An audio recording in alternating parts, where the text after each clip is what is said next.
Bienvenidos al problema 3 de la entrega 1. Lo tenéis ahí en pantalla. No me voy a extender mucho, puesto que es un ejercicio como hemos hecho en clase y como constan en el cuadernillo.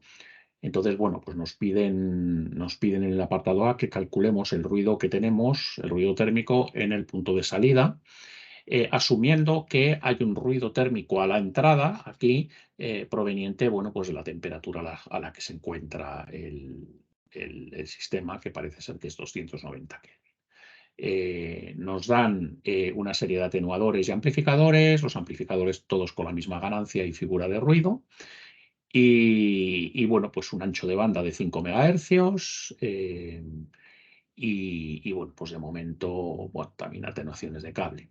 Bien, pues nada, muy sencillito. En primer lugar, un ejercicio como este, pues lo que hay que hacer es consolidar la cadena en un solo bloque entre los puntos A y F con una ganancia total y una figura de ruido total, para lo cual nos calculamos primeramente la atenuación de cada tramo de línea, que da 10 dB, y la ganancia total como la suma de las ganancias menos las atenuaciones de cada uno de los componentes de la cadena, y nos dan menos 18 dB o 0,016 en unidades naturales. Bien, para calcular el factor de ruido total se aplica la fórmula de Friis, que nos lleva a esta serie de sumatorios, y simplemente pues, hay que tener en cuenta cuáles son cada uno de los valores de las variables que aparecen ahí. Por un lado tenemos el factor de ruido de los atenuadores, que como están a la temperatura de referencia de 290 Kelvin, sabemos que coinciden con su atenuación, y por lo tanto, bueno, pues pasamos esa atenuación que era de 10 dB a unidades naturales, que sería 10. El factor de ruido de los amplificadores, pues nos lo dan, nos dicen que es 4 dB, y lo pasamos a unidades naturales, y la ganancia de los amplificadores, pues nos dicen que es 6 dB y lo pasamos a unidades naturales. Con todo ello, calculamos Friis y nos da lo que es el factor de ruido total, y por tanto ya tenemos consolidado en un solo componente toda la cadena de transmisión.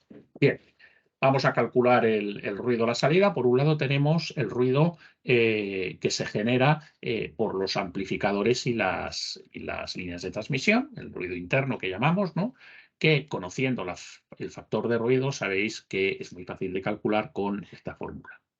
Tenemos K, la temperatura de referencia, el ancho de banda, la ganancia total, el factor de ruido del bloque total, y bueno, pues esto nos da la potencia de ruido que tenemos a la salida debido al ruido interno. Y después tenemos un ruido a la entrada de la línea que nos dicen que es el generado por la temperatura a la que se encuentra el sistema, y por lo tanto pues el ruido en A es KTI por P, y este mismo ruido referido a la salida pues simplemente multiplicamos por la ganancia total, y por tanto nos daría 32 por 10 elevado a menos 14 milivatios. Pues bien, ya que tenemos el ruido interno a la salida, el ruido a la entrada referido a la salida, pues el ruido total a la salida será la suma de ambos. Suma, ojo, que hay que hacer en potencia y además en unidades naturales. No se os ocurra sumar directamente los dBs.